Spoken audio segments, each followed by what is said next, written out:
see how this does. This is our first time rolling on Riverside instead of we were on Ecamm Live before. So walking you through that, see what's going on, and we'll see if this actually works on the various platforms.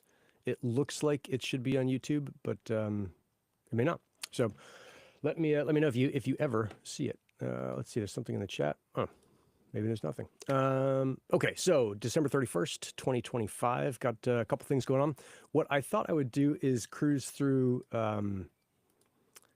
and just go over not so much what happened in 2025, although I'm sure there's a ton there, but also what I'm aiming to do in 2026.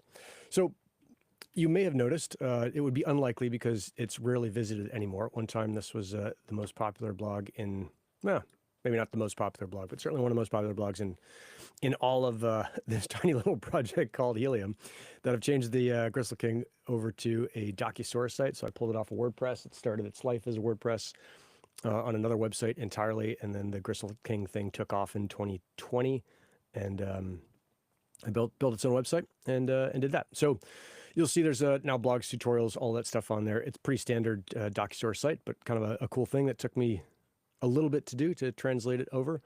And then let's see all the other stuff in 2026. We'll get to the other stuff at the top of my screen, but I want to go over to Medio Scientific. So I'll keep doing the podcast. I'm actually behind by a week, maybe officially 2 weeks right now. Last week I was sick. So, hey, Jerry, what's up, dog? Can you hear me? Whoa, am I in here? I can hear you barely. Ooh, I may have to see if we can get this. I don't know if I can get your volume up at all. No. Maybe we can do, there we go. For some reason, it's connected to my phone as the microphone. There we go, Joey. Ah, it's good to see you, dog. I get to pretend to be a YouTuber or whatever with the... Yeah, we can pretend for a little while. I was just going through the 2026, and I think this is probably streaming to the wrong place, but we'll fix that. This is our last one of this year and the first one that we're doing that is not specifically State of the Networks.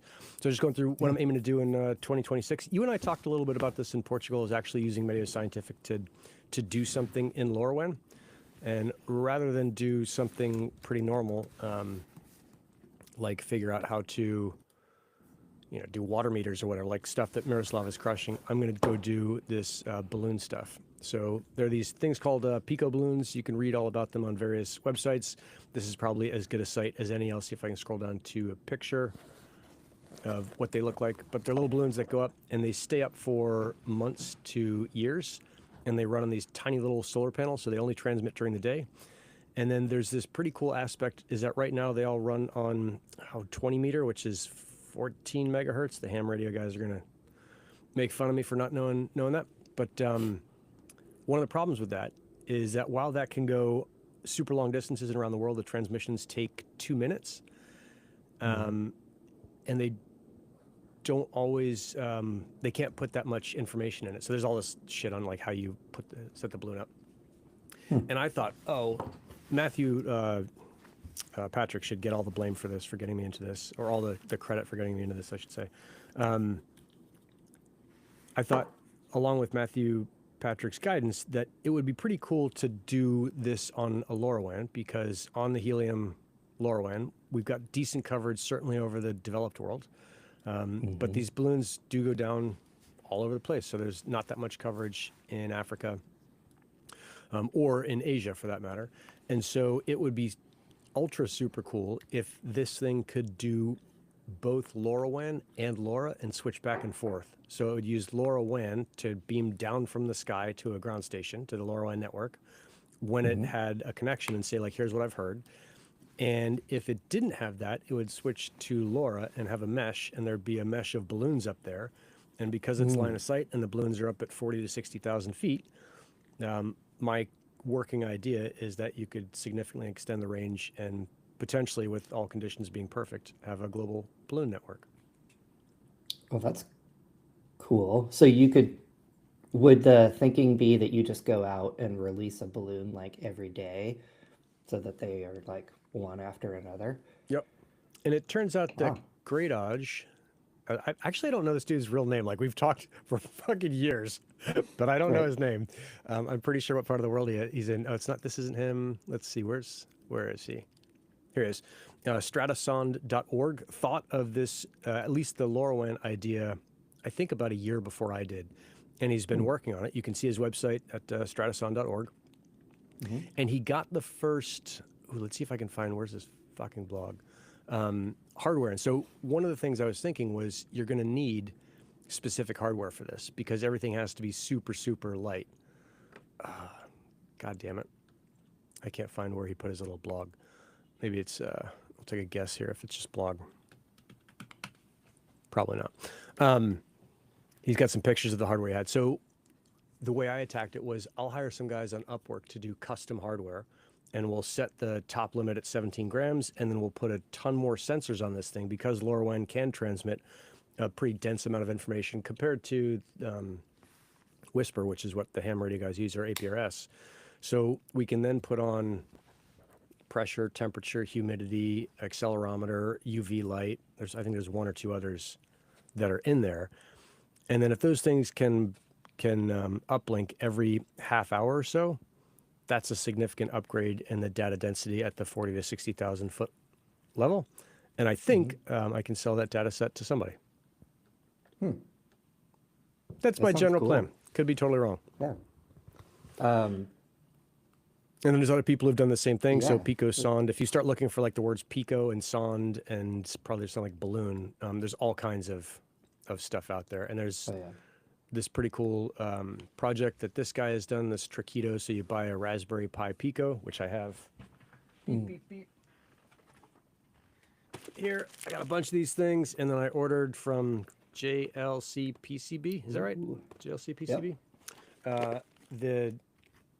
The little thing that you see on the left of the screen, Okay. which is the backpack, which is the thing that allows it to do some radio crap, and then you build these things at home. So I'm going to try it on the ham side. I've got a call sign in ham, so I'm semi-legitimate, but I don't know much about it. But I figured I'd try that first. The problem with that is that it's like 30 feet of wire above and below the balloon. So the little board hangs off. You solder these solar panels on, and then you put this giant, or not giant, this 34 gauge antenna that goes up to the balloon and trails down below. And that's what gives Yeah, you I the mean- enormous range. I'm just thinking of the tech stack that you have now to do something really cool here. Like solar panels are cheap and light, and they're taking advantage of that here. The chips themselves are so much more low power now. You can pretty gracefully like reboot, send your payload, go back to sleep, with pretty minimal overhead. So the LoRaWAN implementation here seems pretty much ideal at 30 feet of wire. Like that's weight, right? Yeah, it's 3 even if grams. you It's use not it- a ton, but it is 3 Yeah. grams. And the massive downside of LoRaWAN is that, there's no coverage over China, despite Sure. despite all of those helium deployments back in 2020. As it turns out, there's nothing over Nepal or this part of the world or the top of Russia. And so these balloons float around the world. They stay up for months to years at a time. Some of them have done 15 circumnavigations. So they're up there for a long time, and especially, obviously over the oceans, there's nothing. So there's a significant downside to LoRaWAN as well. But I think it'll be a fun problem to try and solve. I mean, the experiment of the mesh kicking back to shore is going to be really interesting too.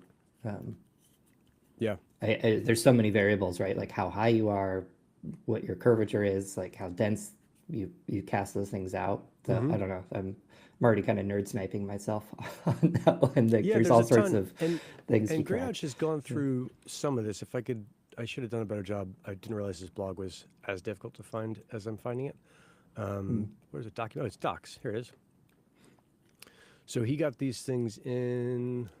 Oh, he's got a whole thing on it where like they came in first PCBAs, and he's been working on this for a year. So let's see, and he's doing these super caps and LTOs. There's his board. I see the little Seed Studio LoRa module. Yeah. Yeah. And so he and I have been talking, and I would say we are in very friendly competition on this. but it's more Nice. like co-opetition where it's like, hey, he's got all the skills kind of inherent to do this himself, and he's a rad dude.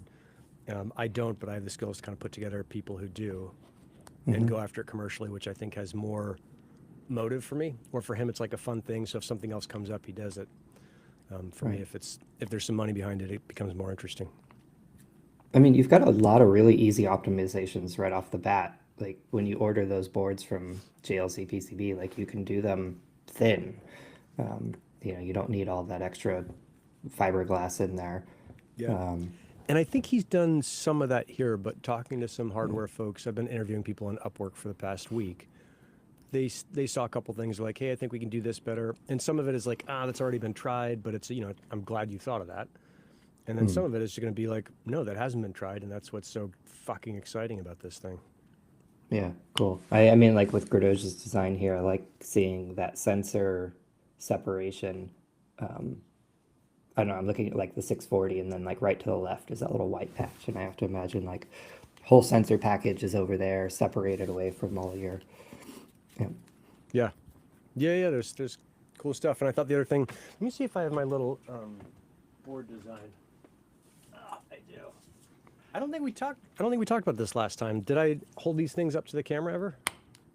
No. Oh, I saw a picture of this. I think you put it on Twitter. Yeah, Twitter or LinkedIn. So the idea that I had was that I would have this, whoever does it, design 3 of these things, and they would go together. Let's see if I can put them together on camera without them totally falling apart. Kind of like this. So they make this little like spider, and then you can put, God damn it. I'm not sure how much you can see. So you can put them all together, and each board has a separate function, and you solder them together. So you have a pad set up to be soldered together. And you could put the radio on one board, you can put the brain on the other, you can put the sensors on the other, or whatever the hardware design guy comes up with. And that way you have the antenna printed on the board. And I think because the height or the altitude is so high, you've got such great line of sight, like you don't need the world's most badass antenna. Right. And Well, because what would before- be nice though, doesn't have to be the world's best antenna, but the more you can do to like keep it pointed the right direction, I guess point the energy in the right direction would drastically improve your odds. People are on YouTube. Oh, good. What's your call sign? My call sign is not G King. And I think if I give you my call sign, it gives you my address, which is not that big of a deal, but probably. Be careful of that. I'm sure you can fucking look up Nick Hawks and find me pretty quickly. Can it be a battery sticker like nanotag you stick on an airplane? Let's see if I can put these show on stream. Oh, yeah. I know you've got some nanotags down there. So. I do. Those were going to go for this other project that I totally got distracted on. There's a box of them somewhere around here. Actually, when I reorganized my office, I put them in a little shelf, a little drawer. Yeah. You could do a nanotag. So this brings me to the second point. I don't have any pictures of this next piece. But one of the problems guys run into is at 40 to 60,000 feet, it's super cold and it's super low pressure. And cold like negative 70 degrees centigrade. Is that right? Let's see if I can find some of these Triquedo. Is there a tracker overview? They have these really cool things. Nope. Do you have a vacuum chamber? What's that? Do you have a vacuum chamber at home? I have one on the way, Joey. Oh, there we go. Okay. One step ahead of me. Yeah. I got sucked down this path. So I got super excited about this when I found a fairly small vacuum thermal chamber. So it's got copper coils in it that you can run liquid nitrogen through. So you can get it both down to 50 to 70 torr, which is the pressure at whatever it is, 40 to 60,000 feet, and negative 70 centigrade. And so one of the problems with these balloons that guys have talked about, there's a Pico balloon group that you can join if you have a ham handle. One of the problems they talk about is they don't know what happens to the thing when it goes silent. And so I thought, as you also clearly thought, hey, if I could test this stuff on the ground and see like how well do the LTO, the lithium titanate, I think that's what it is. Batteries work. How well do supercapacitors work at -60? How well do solar panels work at the pressures, et cetera, et cetera? Then I could just iterate a little bit faster and come up with something better. So IBM has a research facility up in your neck of the woods in the General Bay Area. And they build these things for themselves. And every so often they just decommission a lab or they decide they're going to get something new. And their old stuff that probably costs them a shitload of money goes on to eBay. And that's where this guy picked it up. Yeah, I've combed some of those auctions. Was it when Google X shuts down a project? It just floods the market with like all of the top end stuff. I wish I could. Yeah, I wish I knew more of that because I'd have less new stuff in my garage and more badass, expensive old stuff.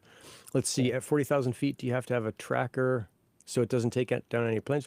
Airplanes are actually set up to take intake up to 5.5 pounds of bird, and so a 17-gram board, and the line that you use is not super high strength line. It's not going to be great, but it's also not going to take the plane down. Probably the single biggest issue would be the hydrogen, but because there's not that much oxygen up there, it's just not going to detonate. It's going to burn. At least that's my amateur as of now understanding. Moves right through. Yeah.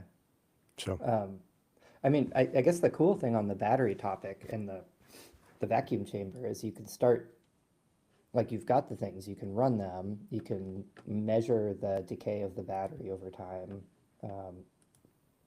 I think you would actually end up with like a really clear model of how those things are going to perform in action.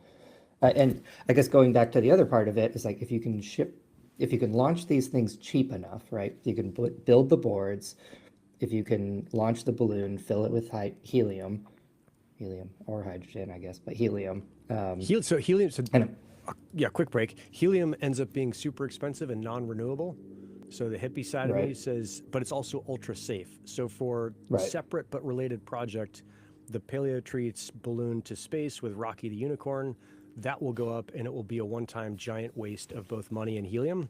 But that's it. And that way we don't blow up the fucking Paleotreat staff accidentally when someone, lights up a cigarette. But for all of the Pico balloons, I'll use hydrogen, which is significantly cheaper and has more lift.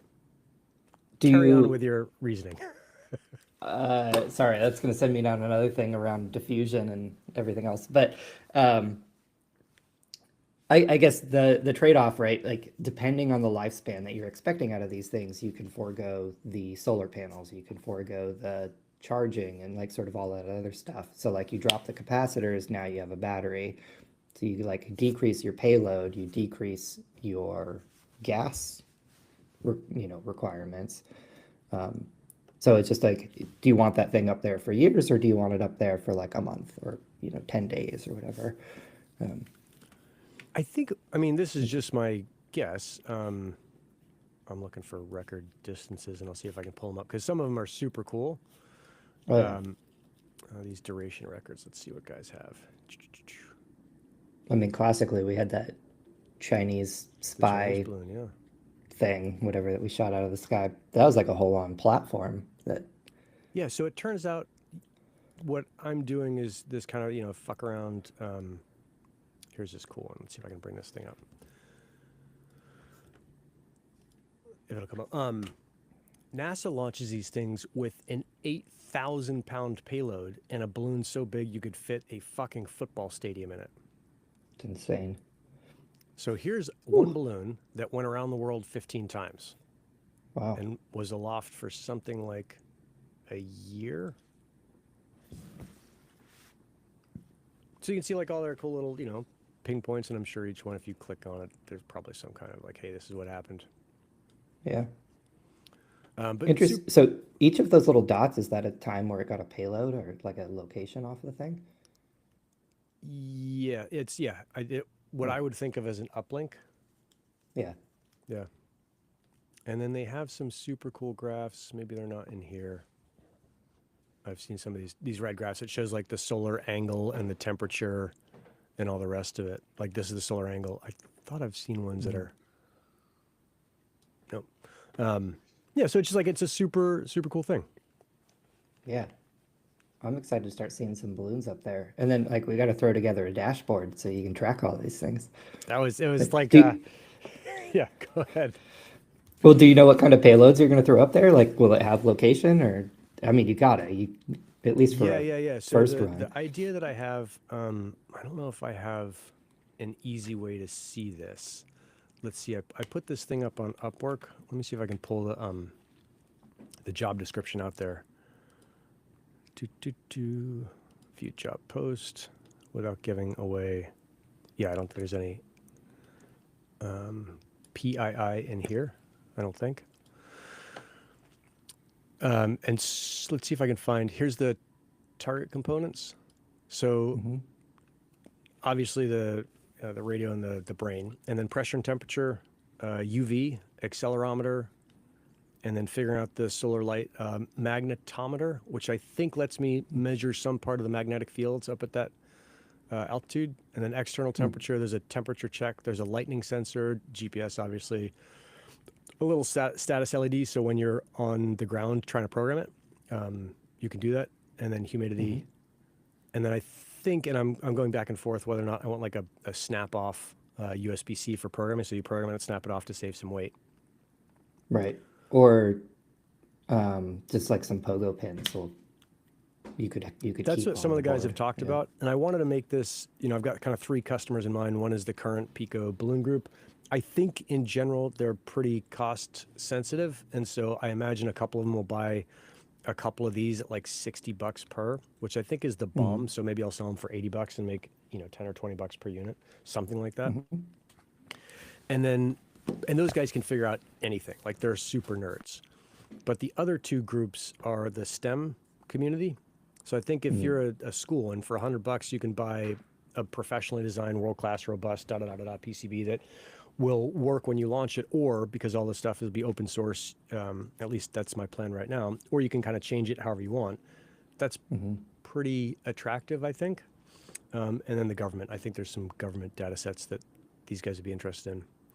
That are, Yeah. I mean, I personally love the snap off USB-C approach, or if yeah. So even that if was what it I was thinking. wasn't a Like snap off, like if it could be just a piece, like the thing that kills me is like I go buy a dev board and then $80 like programming cable that you have to also go every buy. goddamn time, yeah.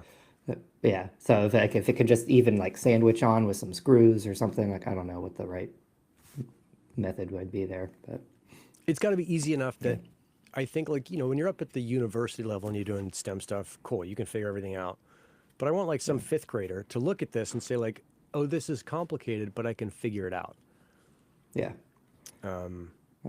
And it's just like the compounding effects of like, oh, I have to figure out the programming cable. Oh, I have to figure out the program. Now I have to figure out how to launch it. Like it's just like it pushes things down the road. Yep. So, yeah, Yep. But I I'll wanna have a make whole those. docs thing.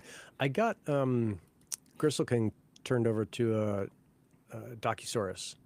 So it's pretty ugly. And then I split the tutorials out into, most of them are like all the old kind of crypto deep in stuff.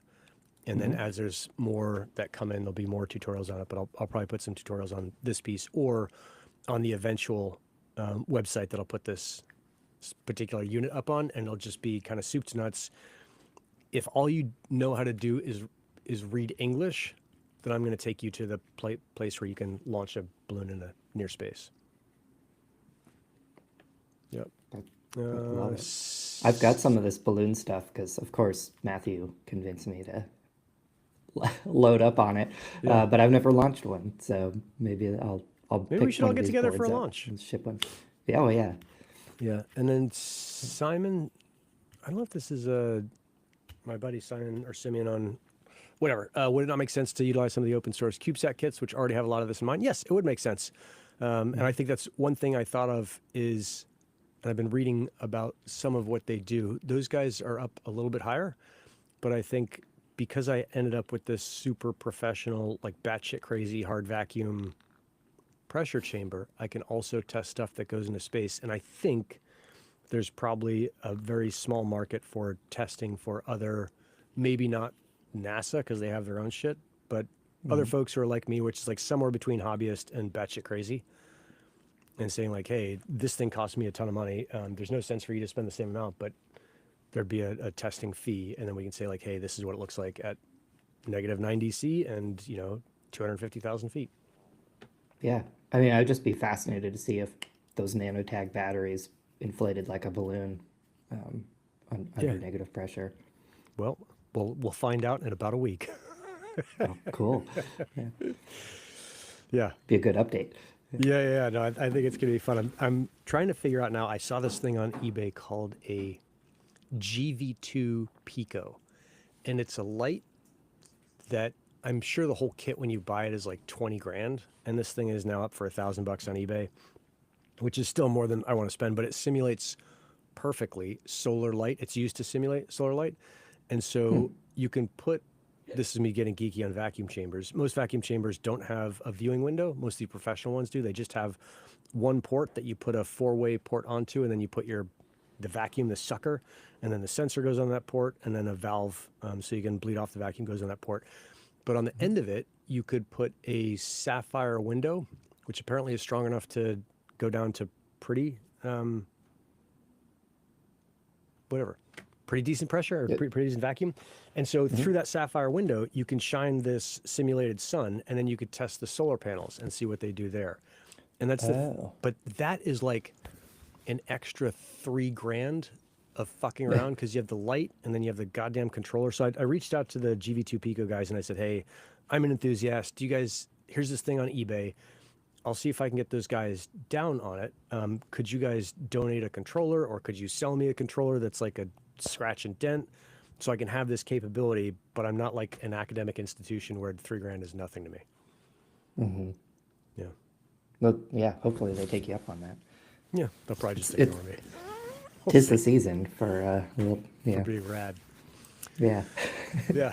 Let's see. So that was the Triquedo. We talked about that. We talked about this Pico-san thing. I thought this was cool. And some of these are super funny. There's another one. It's like Pico Balloonist. Let me see if I can find this dude. Pico Balloon. This dude has done it with LoRaWAN, and he's done it over Turkey. Oh, I've seen this. Yeah. Yeah. I think I've actually talked to this guy. And of course, with AI, it's just like, oh, yeah, just quickly change that language I don't speak into a language I do speak. I don't know if we've ever talked about this, or maybe Matthew kind of gave you some hints on it, but we actually were evaluating using LoRaWAN balloons going around the globe as an anti-gaming measure. Oh my God, I wrote Matthew. I'm like, dude, I had this great idea. We should use this anti-gaming. It turns out I'm fucking 3 years late. Right. But like satellite would be great, but then what's the next easiest thing to do is a balloon, because you've got a ground truth of air truth of location, and so if something's reporting in, you correlate and validate. Hey, I'd say if the IoT working group has a grant program that opens back up, I will put in a grant for that, and I'll figure that out. Yeah. For sure. Oh, fortunately, Matthew's got you beat on the anti-gaming efforts. He's crushing it. Yeah. So, we'll see. So I've been living in that whole crazy world the last couple weeks. I was sick last week, so I didn't get my podcast out, and I didn't get it out today because I'm finally semi-recovering. But I've got two to. I think I might be getting it. Something hit me overnight. Yeah. It's so my hippie tip is saltwater gargles with a drop of oregano oil is amazing for just keeping the viral load down in the back of your throat. And so you'll still be sick. It just won't last as long. And then you can do the neti pot. Those are that's how I attack the colds. It's like, hey, I'm going to be sick for a couple days, but I don't need to be sick for 3 weeks. Yeah. I'll take that tip because when I get sick, it's usually for like 2 weeks. It drives me crazy. Yeah. Nope. I'm not doing it. I walk around the house and Leah's like, you're just fucking crazy. When I first started getting sick, I walked around the house yelling like, you picked the wrong house, Jack. It's like, fucking knucklehead. My neighbors will be like, dude, this guy's crazy. You picked the wrong fucking house, Jack. Get out. Yeah. I've been full blown house renovation stuff, so I'll be frustrated if that slows me down. I was out there with a 80-pound jackhammer yesterday. Getting after it. Yeah. But then when you do get sick, basically, I think the other thing is I just lay down for 2 days straight on the couch and don't do anything and just like, hey, I'm not fucking touching anything because my body needs to crush this. Yeah. Yeah, totally. Is that Andre Spears? I don't think so. No. Andre Spice, I think Spice, it's no.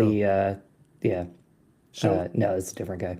different guy. Yeah. I think, Joey, there might be a piece where because these things are so high, and this is me totally talking out my ass without knowing what I'm doing, there might be an opportunity to set some LoRaWAN records, which would be fun. Oh yeah, Because yeah. you have two balloons at 60,000 feet, like you're not going to get a better line of sight on the planet, literally.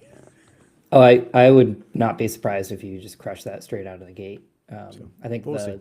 the TTN record is balloon based. It was some cross Europe kind of thing. Yeah. So yeah, So super fun thing, and fun to see if I can construct a little piece of outer space in my garage. But yeah. You got to set the record with a helium balloon so we can do the helium of course, thing. yeah. No, I feel a giant debt to helium. So it's like, all right, I like LoRaWAN just because it's basically all I know, but it's also just like super cool and help build the whole life that I have now. So Yeah. I've been having fun this past week, taken to our AI topic. Built So I sort of finished up this data credit alerting thing and got oh that yeah, out there. I think we've talked about that. is that on a website But that I can share or no? yeah, so heliumtools.org. And then, so the other thing that I put Beep beep. together, so there's the old L1 migration tool I stuck in there. Yeah, the OUI notifier's working.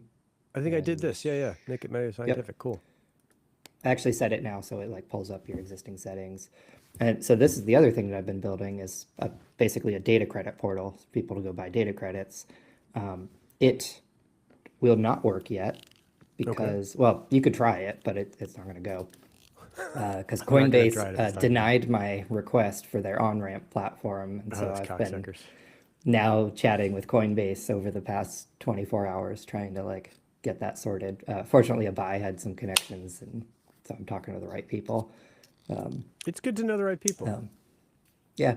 And then, the other thing on the LoRaWAN side of things is the Sonahot, the classic, joke project. I went through, totally refactored it Is as it a .com? Vite project. It's not hot, Yep. Joey. It's not hot. But now if you do the little question mark date equal whatever, you can go look up a history of, whatever. Let me get you a good date. I'll drop a link in here. Okay. Can you see this in our chat? Yeah. But Oh, I wait, think everybody can see that as well. well, it's localhost. That's not going to do you anything. Just grab the tail and it'll. Got it. So I've been seeing on Twitter all of these designers are having fun vibe coding shaders, What's a shader? and Oh, it was hot yeah, on August 22nd. but look at that little wiggle. It's got little like heat ripples, right? Ooh, super fancy, Joey. We'll Yeah. get to the bottom of this. All right. 12, was it 12:01? Ah, very cool. So you can just kind of cruise through. And can you query this to see, like, over time, can I see when the sauna is being used if I'm a coder? You totally could. Yeah. Every single day is recorded. Is Nice. a shard, so each day has a payload. Badass. And it's super quick. You could probably scrape all that stuff in like less than a minute for like the year plus or 2 years of data that's recorded there. Right on. All running on Medio Scientific. Is it all? Hell yeah, Joey. Yeah. One of the big users. Lee's coming in and she's like, hey, you probably got to go pick up your mom because my mom's in town. I got to pick her up at 10. Well, I think Let's we're see. running longer than we meant to anyway here. Yeah, 3 minutes longer. I wanted to hit this last one, so I'm in the final stages of. Let me see if I can find this dude's messages with me because he sent me some pictures of the boards that are gonna like basically allow me to do this. And those they look pretty cool. He's like, hey, what do you think of these? I'm like, dude, I hired you to make them. I don't know what they're supposed to look like, so I hope they're awesome. Oh, maybe I can't do it without. I think I could do this. Let's see. Does this fuck everything up? No. Ooh. So that's I see a board. LoRa and SD. That's one side of it. There's the other side. Oh, the ESP32 also. Yeah, the S3. Because the general intent at the end is to be able to run a small model on this thing that's a motor model. Oh, cool. So, yeah, that's it. He sent me those, and he's like, "What do you think?" Like I said, I was like, "I don't know. What do you Gonna think?" try it out. Yeah, just order one. Yeah. So, cool. All right, dude. Well, I know I only blocked off half an hour of your time, so thanks for letting me go over a little bit, and then Yeah. fucking hey, dude. Good to chat and see what's going on. Yeah. Happy New Year. Happy New Year. Have a ripping one in 2026. Maybe or maybe not. My- I'll see you in Vegas next week, but if not, we'll connect somewhere. I'll share my dad sent me a text this morning to say to put your left foot up on the new year so that you start your year on the right foot. Way to go, Dad. Yeah, that's some dad knowledge for you. That's, I'll leave it with that. God bless Dad. Like, crushing there. Yep. Cool. All right. Cool. Well, I'll catch you in a week. Get some updates and launch on balloons. Yeah. I got all the balloons are coming in. I've got all these packages that I'm gonna have to explain to the folks at Paleo Treats. Like, these actually have nothing to do with Paleo Treats. This is a balloon operation. Yep. So on that happy note, happy New Year. Thanks, Joey. Good to see you. All right. Take it easy.